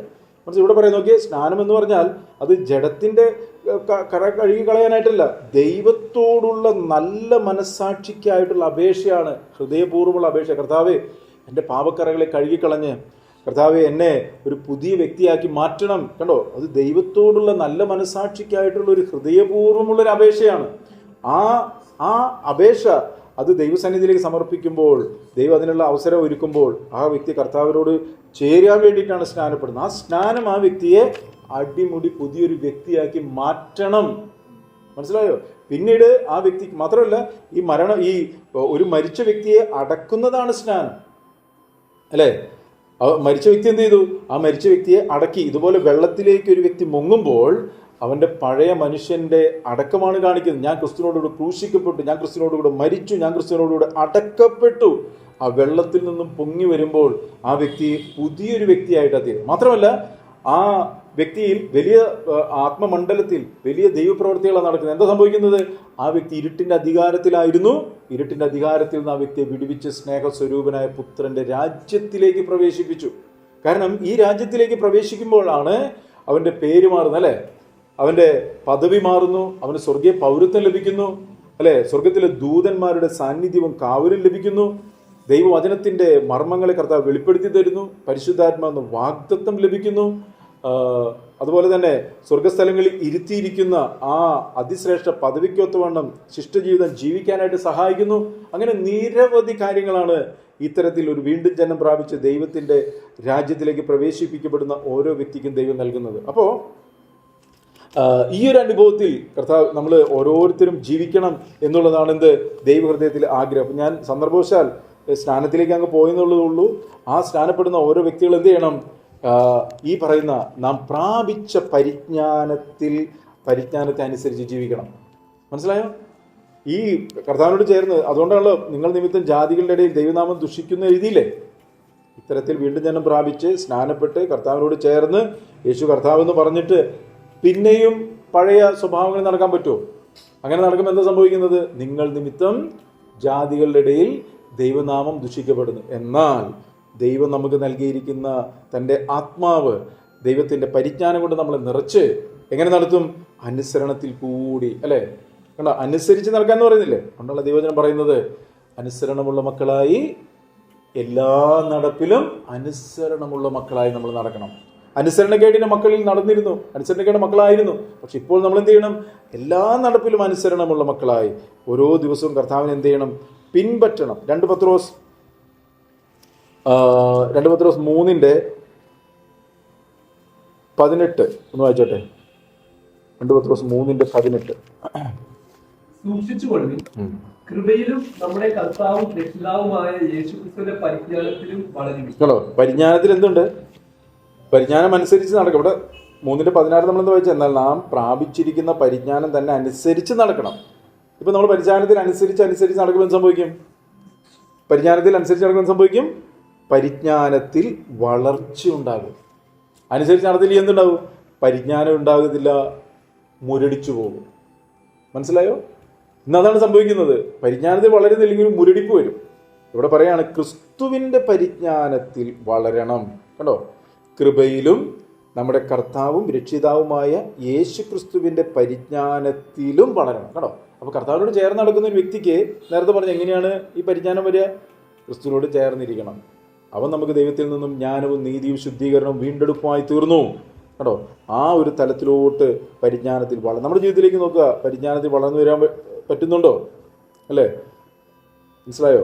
അപ്പോൾ ഈ കാലഘട്ടങ്ങളിൽ ദൈവത്തിൻ്റെ വചനത്തിൻ്റെ പഠനം നമ്മളെ, അല്ലെങ്കിൽ ദൈവവചനത്തിൻ്റെ കേൾവി നമ്മളെ ആ ക്രിസ്തുവിലേക്ക് നമ്മളെ വളർത്തിക്കൊണ്ടുവരണം. 2 പത്രോസ് 2-ാം അധ്യായത്തിൻ്റെ 20-ാം വാക്യം. 2 പത്രോസ് 2:20. കർത്താവും രക്ഷിതാവുമായ യേശുക്രിസ്തുവിന്റെ പരിജ്ഞാനത്താൽ ലോകത്തിന്റെ മാലിന്യം വിട്ടോടിയവർ അതിൽ വീണ്ടും കുടുങ്ങി തോറ്റുപോയാൽ അവരുടെ ഒടുവിലത്തെ സ്ഥിതി ആദ്യത്തേതിനേക്കാൾ അധികം വഷളായി പോയി. അപ്പോൾ പരിജ്ഞാനമൊക്കെ മനസ്സിലായിട്ട് പരിജ്ഞാനത്തിൽ വളർന്നില്ലെങ്കിലും സംഭവിക്കും.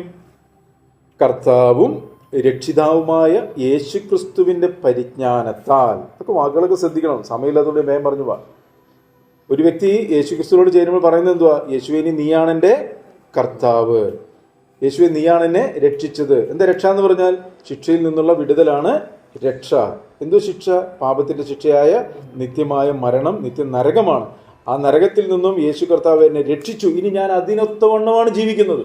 അതാണ് ഇവിടെ പറയുന്നുണ്ടോ? കർത്താവും രക്ഷിതാവുമായ യേശുക്രിസ്തുവിന്റെ പരിജ്ഞാനത്താൽ ലോകത്തിന്റെ മാലിന്യം വിട്ടോടിയവർ അതിൽ വീണ്ടും കുടുങ്ങി തോറ്റുപോയാൽ അവരുടെ ഒടുവിലത്തെ സ്ഥിതി ആദ്യത്തേതിനേക്കാൾ അധികം വഷളായിപ്പോയി. കണ്ടോ? എന്നിട്ട് വായിച്ചാട്ടെ, അടുത്ത വാക്യം 21. തങ്ങൾക്ക് ഏൽപ്പിച്ചു കിട്ടിയ വിശുദ്ധ കൽപ്പനയെ നീതിയുടെ വഴി അറിഞ്ഞ ശേഷം വിട്ടുകളയുന്നതിനേക്കാൾ അത് അറിയാതിരിക്കുന്നത് അവർക്ക് നന്നായിരുന്നു. എന്നാൽ സ്വന്തം ഛർദ്ദിക്ക് തിരിഞ്ഞ നായി എന്നും കുളിച്ചിട്ട് ചെളിയിൽ ഉരുളുവാൻ തിരിഞ്ഞ പന്നി എന്നും ഉള്ള സത്യമായ പഴഞ്ചൊല്ല് പോലെ അവർക്ക് സംഭവിച്ചു. ആർക്ക് സംഭവിച്ചു?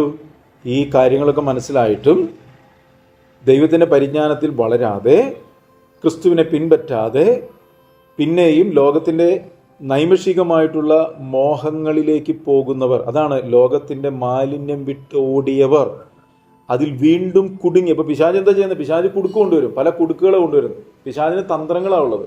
കുഴപ്പമില്ല, സാരമില്ല, എന്നാ കുഴപ്പമെന്നൊക്കെ പറഞ്ഞിട്ട് കുടുക്ക് കൊണ്ടു. അങ്ങനെ കുടുക്ക് വന്നു പെട്ടാൽ എന്ത് സംഭവിക്കും? തോറ്റുപോകും. കേട്ടോ, തോറ്റുപോകും. നമ്മൾ തോൽക്കാനല്ല കർത്താവ് നമ്മൾ വിളിച്ചിരിക്കുന്നത്.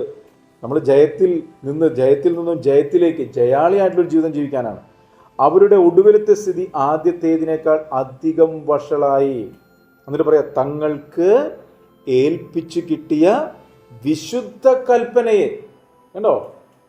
ദൈവത്തിൻ്റെ കൽപ്പനകൾ നമ്മൾ എന്ത് ചെയ്യണം? അനുസരിക്കണം. മനസ്സിലായോ? അതുകൊണ്ട് വിശുദ്ധ കൽപ്പന. കാരണം ഇവരെന്ത് ചെയ്തു? ഇത്തരത്തിൽ വീണ്ടും ജനിച്ചു, സ്നാനപ്പെട്ടു ഒക്കെ പറഞ്ഞിട്ടും അതിനനുസരിച്ച് നടക്കാത്തവർ എന്ത് സംഭവിച്ചു? കൽപ്പന, അത് വിശുദ്ധ കൽപ്പന ഒന്നും അങ്ങനെയൊന്നുമില്ല. കണ്ടോ? വിശുദ്ധ കൽപ്പന. ആ വാക്കുകളൊക്കെ ശ്രദ്ധിക്കണം. കൽപ്പന വിശുദ്ധമാണെന്ന് ചിന്തിച്ചില്ല. കൽപ്പനകൾ എന്ത് ചെയ്തു? അത് സാരവർ വിട്ടുകളഞ്ഞു, അതിന് പ്രാധാന്യം കൊടുത്തില്ല. മനസ്സിലായി? ദൈവ വചനത്തെ ലംഘിച്ചു, അതിന് വേണ്ടുന്ന വചനത്തിനോട് കൂട്ടി, വചനത്തിനോട് കുറച്ചു. ദൈവകൽപ്പനയെ ഏൽപ്പിച്ചിട്ട് വിശുദ്ധ കൽപ്പനയെ നീതിയുടെ വഴി അറിഞ്ഞ ശേഷം, നീതിയുടെ വഴി അറിഞ്ഞിട്ടില്ലാത്തതുകൊണ്ടല്ല, അറിഞ്ഞു, കാര്യങ്ങളൊക്കെ മനസ്സിലാക്കി. നീതിയുടെ വഴി അറിഞ്ഞ ശേഷം എന്ത് സംഭവിച്ചു? അറിഞ്ഞ ശേഷം വിട്ടു കളയുന്നതിനേക്കാൾ അത് അറിയാതിരിക്കുന്നത് അവർക്ക് നന്നായിരുന്നു. കേട്ടോ? യേശു ഇങ്ങനെ പറഞ്ഞ ഒരാളോടേ ഉള്ളൂ. ആരോടാ? യൂദായോട്. അവൻ ജനിക്കാതിരുന്നെങ്കിൽ അവന് കൊള്ളായിരുന്നു എന്ന് പറഞ്ഞു. അല്ലേ? അമ്മയുടെ ഉദരത്തിൽ ഉരുവാകും ഞാൻ നിന്നെ കണ്ടു, ലോകസ്ഥാപനത്തിന് മുമ്പ് കണ്ടു, അല്ലേ എന്നൊക്കെ പറഞ്ഞിട്ട് ആ വ്യക്തിയോട് അങ്ങനെ പറയണമെങ്കിൽ, കേട്ടോ, ഈ എന്താ കാരണം? നീതിയുടെ വഴി അറിഞ്ഞില്ല. അവൻ അറിഞ്ഞു, ദൈവം അത് വെളിപ്പെടുത്തി കൊടുത്തില്ലേ? വെളിപ്പെടുത്തി കൊടുത്തു. കേട്ടോ? നീതിയുടെ വഴി അറിഞ്ഞ ശേഷം വിട്ട് കളയുന്നതിനേക്കാൾ അത് അറിയാതിരുന്നവർക്ക് നന്ദി. എന്നിട്ട് പറയാം, എന്നാൽ സ്വന്തം ഛർദ്ദിക്ക് തിരിഞ്ഞ നായെന്നും കുളിച്ചിട്ട് ചെളിയിൽ ഉരുളുവാൻ തിരിഞ്ഞ പന്നി എന്നുമുള്ള സത്യമായ പഴഞ്ചൊല്ല് പോലെ അവർക്ക് ഭവിച്ചു. നമ്മൾ പഴഞ്ചൊല്ല് പോലെ ഭവിച്ചത് പോലെ തീരാൻ വേണ്ടിയിട്ടല്ല ദൈവം നമ്മളെ വിളിച്ചിരിക്കുന്നത്. നമ്മളെ വിളിച്ചിരിക്കുന്നത് സ്വർഗത്തിൽ സ്ഥിരമായിരിക്കുന്ന വചനത്തെ അനുസരിച്ച് നിലനിൽക്കുന്ന നിത്യ തേജസ് പ്രാപിക്കുവാനായിട്ട്, നിത്യനായ ദൈവത്തോടുകൂടെ നിത്യത മുഴുവൻ സ്വർഗത്തിലും ഭൂമിയിലും തേജസ്സിൻ്റെ മക്കളായിട്ട് യുഗായുഗം വാഴുവാനായിട്ട്, സമയമില്ലാത്ത, കാലമില്ലാത്ത, മരണമില്ലാത്ത, ദുഃഖമില്ലാത്ത, മുറവിളിയില്ലാത്ത ആ ഒരു തേജസ്സിൻ്റെ മക്കളായി നമ്മൾ വസിക്കാൻ വേണ്ടിയിട്ടാണ് ദൈവം നമ്മൾ വിളിക്കുന്നത്. അതിലേക്ക് നമ്മളെ ഒരുക്കുവാൻ വേണ്ടിയിട്ടുള്ള ഒരു ക്ഷണികമായിട്ടുള്ള ഒരു ജീവിതമാണ് ഈ ജനനം മുതൽ ഓരോ ദിവസവും കർത്താവ് നമുക്ക് അനുവദിച്ചു തരുന്നത്. അതുകൊണ്ടാണ് വചനം പറയുന്നത്, ഇത് ദുഷ്കാലമാകിയാൽ സമയം തക്കത്തിൽ വിനിയോഗിക്കണം. മനസ്സിലായോ? ആർക്കും പ്രവർത്തിച്ചുകൂടാത്ത രാത്രി വരുന്നു. ആ സമയത്തൊന്നും പോയിട്ട് നമുക്ക് വിശുദ്ധി പ്രാപിക്കാനും വചനം അനുസരിക്കാനും വചനം കേൾക്കാനൊന്നും സമയം കിട്ടത്തില്ല. എല്ലാത്തിനും ഒരു സമയമുണ്ട്, അല്ലേ? എല്ലാത്തിനും എന്തുണ്ട്? ഒരു സമയമുണ്ട്. ആ കർത്താവ് നമുക്ക് നൽകി തരുന്ന സമയങ്ങളൊക്കെ മനസ്സിലാക്കി നമ്മൾ അതിലേക്ക് കയറി വരാം. അങ്ങനെ കയറി വരുന്ന വ്യക്തികളാണ് എന്ത് ചെയ്യുന്നത്? പരിജ്ഞാനത്തിലൊക്കെ വളർന്നു വരാനായിട്ട് ഇടയായി. ഒരു വാക്യം കൂടി നമുക്ക് വായിക്കാം. 2 പത്രോസ് 1:6. നിങ്ങളുടെ വിശ്വാസത്തോട് വീര്യവും, വീര്യത്തോട് പരിജ്ഞാനവും, പരിജ്ഞാനത്തോട് ഇന്ദ്രിയജയവും, ഇന്ദ്രിയജയത്തോട് സ്ഥിരതയും, സ്ഥിരതയോട് ഭക്തിയും, ഭക്തിയോട് സഹോദരപ്രീതിയും, സഹോദരപ്രീതിയോട് സ്നേഹവും കൂട്ടിക്കൊള്ളും. ഇവ നിങ്ങൾക്കുണ്ടായി വർദ്ധിക്കുന്നുവെങ്കിൽ നിങ്ങൾ നമ്മുടെ കർത്താവായ യേശുക്രിസ്തുവിന്റെ പരിജ്ഞാനം സംബന്ധിച്ച് ഉത്സാഹമില്ലാത്തവരും നിഷ്ഫലന്മാരും ആയിരിക്കില്ല. കേട്ടോ, ഇവിടെ ഒരു വലിയ ഒരു ചങ്ങല പോലെ ഓരോ കാര്യങ്ങൾ ഇങ്ങനെ ചേർത്ത് പോണ കാര്യം പറയുന്നത് കേട്ടോ.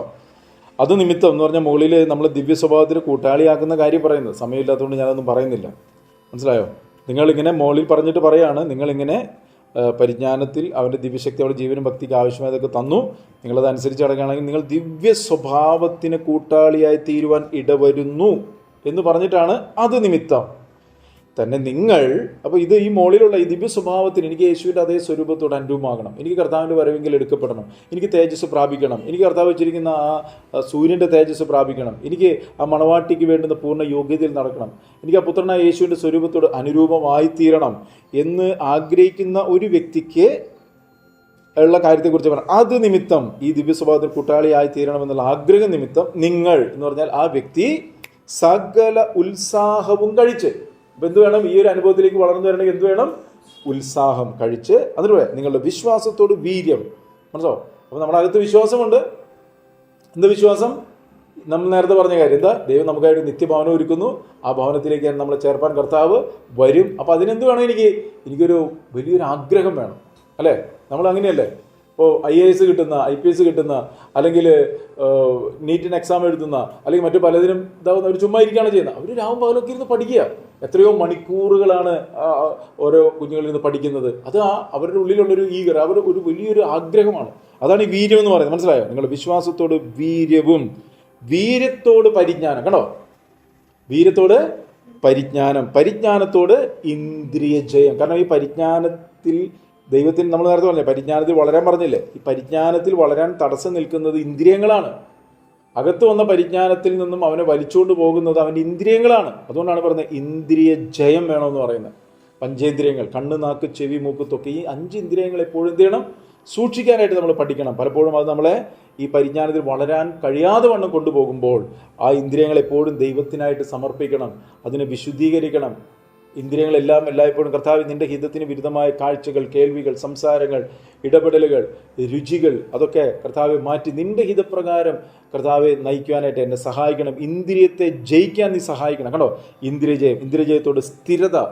കണ്ടോ? ഒരു സ്ഥിരതയുള്ള വ്യക്തിത്വങ്ങളായിട്ട്. ഉപദേശത്തിൻ്റെ ഓരോ കാറ്റിനാൽ ആടി ഉലയുന്ന ശിശുക്കളല്ല, സ്ഥിരതയുള്ള വ്യക്തിത്വങ്ങളാവും. സ്ഥിരതയുള്ള വ്യക്തിക്ക് മാത്രമേ വളരാനായിട്ട് പറ്റത്തുള്ളൂ. ക്രിസ്തുവിൽ വളരണമെങ്കിൽ ക്രിസ്തുവിനോട് ചേർന്നിരിക്കണം. സ്ഥിരതയോട് ഭക്തി. കണ്ടോ? ഭക്തി എന്ന് പറഞ്ഞാൽ എന്താ അർത്ഥം? ദൈവഭയമാണ് ഈ ഭക്തി എന്ന് പറയുന്നത്. ഭയം ഒരു വ്യക്തിയിലുണ്ടെങ്കിൽ ആ വ്യക്തിക്ക് എന്തുണ്ടാവും? ദൈവഭയമുള്ളൊരു വ്യക്തിക്ക് എന്തുണ്ടാവും? Fear of the Lord is beginning of wisdom. ദൈവജ്ഞാനം ഒരു വ്യക്തിക്ക് ഉണ്ടാവണമെങ്കിൽ ദൈവത്തെ ഭയപ്പെടണം. മനസ്സിലായോ? കുഞ്ഞുങ്ങൾക്ക് ജ്ഞാനം ഉണ്ടാവണമെങ്കിൽ കുഞ്ഞുങ്ങൾ ദൈവത്തെ ഭയപ്പെടണം. ദൈവഭയമാണ് അല്ലെങ്കിൽ ദൈവസ്നേഹമാണ് ആ കുഞ്ഞുങ്ങളെ ദൈവസന്നിധി സമർപ്പിക്കുന്നത്. അത് ആ കുഞ്ഞുങ്ങളിലേക്ക് എന്തുകൊണ്ടുവരും? വിസ്ഡം കൊണ്ടുവരും. ദൈവത്തെ അറിയാനായിട്ട്, ദൈവത്തോട് ചേർന്ന് നടപ്പാനായിട്ട് സഹായിക്കണ്ടോ? ഭക്തി. അത് ഭക്തിയോട് സഹോദരപ്രീതി എന്ന് പറഞ്ഞാൽ സഹോദരങ്ങളെ സ്നേഹിക്കണം. കാണുന്ന സഹോദരനെ സ്നേഹിക്കാത്തവനെ കാണാത്ത ദൈവത്തെ സ്നേഹിക്കാനായിട്ട് പറ്റത്തില്ല. കണ്ടോ? സഹോദരപ്രീതിയോട് സ്നേഹം കൂട്ടണം. എന്ത് സ്നേഹം? അഗാപ്പെ സ്നേഹം, ദൈവത്തിൻ്റെ പരിശുദ്ധാത്മാവിനാലുള്ള സ്നേഹം. റോമലേഖനം 5:5 പറയുന്നതാണ് ദൈവത്തിൻ്റെ സ്നേഹം നമുക്ക് നൽകപ്പെട്ട പരിശുദ്ധാത്മാവിനാൽ നമ്മുടെ ഹൃദയങ്ങളിൽ പകർന്നിരിക്കുന്നുണ്ടോ? സ്നേഹവും കൂട്ടിക്കൊള്ളുവിൻ, ഇവ നിങ്ങൾക്കുണ്ടായി വർദ്ധിക്കുന്നുവെങ്കിൽ നിങ്ങൾ നമ്മുടെ കർത്താവായ യേശുക്രിസ്തുവിൻ്റെ പരിജ്ഞാനം സംബന്ധിച്ച് നോക്കിയാൽ പിന്നെയും ഒന്ന് പരിജ്ഞാനം. കണ്ടോ? ഇപ്പം ആരുടെ പരിജ്ഞാനം? യേശുക്രിസ്തുവിൻ്റെ പരിജ്ഞാനം സംബന്ധിച്ച് ഉത്സാഹമില്ലാത്തവരും നിഷ്ഫലന്മാരും ആയിരിക്കുകയില്ല. എന്നിട്ട് പറയാണ് ഇതില്ലാത്തവരോ കുരുടന്മാരത്രേ. അപ്പോൾ നമ്മൾ കുരുടന്മാരാണോ അതോ ഈ പരിജ്ഞാനമുള്ളവരാണോ, പരിജ്ഞാനം അനുസരിച്ച് നടക്കുന്നവരാണോ എന്ന് ഒരു നിമിഷം നമുക്ക് ചിന്തിക്കാം. നമ്മൾ തന്നെ ദൈവകാര്യങ്ങളിലേക്ക് സമർപ്പിക്കാം. നമ്മൾ കുറിവാക്യമായിട്ടുള്ള ഫിലിപ്പിയ ലേഖനം 3-16 വാക്യം പറയാണ്, എന്നാൽ നാം പ്രാപിച്ചിരിക്കുന്ന പരിജ്ഞാനം തന്നെ അനുസരിച്ച് നടക്കുക. നടന്നില്ലെങ്കിൽ കുരുടന്മാരായി പോകും. ദൈവം കാണുന്ന പോലെ കാര്യങ്ങളെ കാണാൻ പറ്റത്തില്ല. അതുകൊണ്ട് ഈ കേട്ട വചനങ്ങളുടെ അനുസരണത്തിൽ കൂടി ഒരു വിശുദ്ധ ജീവിതം ജീവിക്കാനായിട്ട് ദൈവത്തിൻ്റെ പരിശുദ്ധാത്മ നമ്മളെ സഹായിക്കട്ടെ. പ്രാർത്ഥിക്കാം. സ്വർഗ്ഗസ്ഥ പിതാവേ, ഞങ്ങൾ പൂർണ്ണമായി ദൈവകാര്യങ്ങളിലേക്ക് സമർപ്പിക്കുന്നു. പരിജ്ഞാനമില്ലായ്കയാൽ എൻ്റെ ജനം നശിച്ചു പോകുന്നെന്ന് പറയുന്ന ഈ കാലയളവിൽ അനേകർ കർത്താവെ വീതിയുള്ള വഴിയിൽ കൂടി നാശത്തിലേക്ക് സഞ്ചരിക്കുമ്പോൾ കർത്താവെ ആ ഒരു ചെറിയ ശേഷിപ്പിൽ ദൈവത്തിൻ്റെ പരിജ്ഞാനപ്രകാരം നയിക്കപ്പെടുവാൻ ലോകസ്ഥാപനത്തിനു മുമ്പ് ഞങ്ങളെ കണ്ട് തക്ക സമയത്ത് വിളിച്ച് വേർതിരിച്ച് വിശുദ്ധ വിളിയാൽ ഞങ്ങളെ വിളിച്ച് കർത്താവെ അങ്ങയുടെ സ്നേഹത്തെ അറിയുവാൻ ഒരു വീണ്ടും ജനനത്തിൻ്റെ അനുഭവത്തിലേക്ക് ഞങ്ങളെ നടത്തി കർത്താവായ യേശുക്രിസ്തുവിനോട് ചേരുവാൻ സ്നാനപ്പെട്ട് ഞങ്ങളുടെ പാപക്കറകളെ കഴുകിക്കളഞ്ഞ് ദൈവത്തിൻ്റെ പരിശുദ്ധാത്മാവെന്ന വാഗ്ദത്തത്തെ ഞങ്ങൾക്ക് ദാനമായി നൽകി കർത്താവ് പകർന്ന കൃപയിൽ ആശ്രയിച്ചുകൊണ്ട് വചനത്തിൻ്റെ അനുസരണത്തിൽ ഓരോ ദിവസവും വിശുദ്ധിയിൽ വളർന്ന് ആ കർത്താവെ ഞങ്ങളുടെ ബന്ധങ്ങളെ സ്ഥിരപ്പെടുത്തി കർത്താവെ തേജസ്സുമേൽ തേജസ് പ്രാപിച്ച് പുത്രൻ്റെ സ്വരൂപത്തോട് അനുരൂപമായി കർത്താവിൻ്റെ വരവെങ്കിൽ കണ്ണിമിക്കുന്ന രൂപാന്തരപ്പെടുന്ന തേജസ്സിൻ്റെ മക്കളായി ഒരുങ്ങുവാനായിട്ട് ഞങ്ങളെല്ലാവരും അങ്ങ് സഹായിക്കണം. ഈ ശബ്ദം കേൾക്കുന്ന ഓരോ മക്കളുടെയും കർത്താവെ ഹൃദയങ്ങൾ ദൈവത്തിൻ്റെ പരിശുദ്ധാത്മ പരിവർത്തിക്കണം. അതങ്ങളുടെ വാഗ്ദത്തമാണല്ലോ. ഞാൻ അയക്കുന്ന വചനം അതതിൻ്റെ ക്രിയ ചെയ്യാതെ മടങ്ങി വരത്തില്ല. കർത്താവെ അങ്ങയുടെ വചനം പരിവർത്തിക്കണം. ഈ നാളുകളിൽ കർത്താവെ അങ്ങേക്കായി കാത്തിരിക്കുന്ന ഒരു മണവാട്ടി സഭ ഒരുങ്ങുവാൻ തക്കവണ്ണം കർത്താവ് സഹായിക്കണമേ. ഭക്ഷണത്തിലുള്ള വിശപ്പല്ല, വെള്ളത്തിനുള്ള ദാഹവുമല്ല, അങ്ങയുടെ വചനത്തിലൂടെ വലിയ ദാഹത്തെ അയക്കണം കർത്താവെ. പരിശുദ്ധാത്മ എല്ലാവരും അഭിഷേകം ചെയ്യണം. ആവശ്യങ്ങൾ അങ്ങയുടെ കരം കൂടിയിരിക്കണം. ഒന്നിനും കുറവില്ലാതിൻ്റെ മക്കളെല്ലാം നടത്തണം. ദുഷ്ടൻ്റെ ഇലപ്പെടാതെ കാക്കണമേ. യേശു ക്രിസ്തുവിൻ നാമത്തിൽ പ്രാർത്ഥിക്കുമ്പോൾ കൃപ തോന്നി കേൾക്കണം സ്വർഗീയ പിതാവേ. ആമേൻ.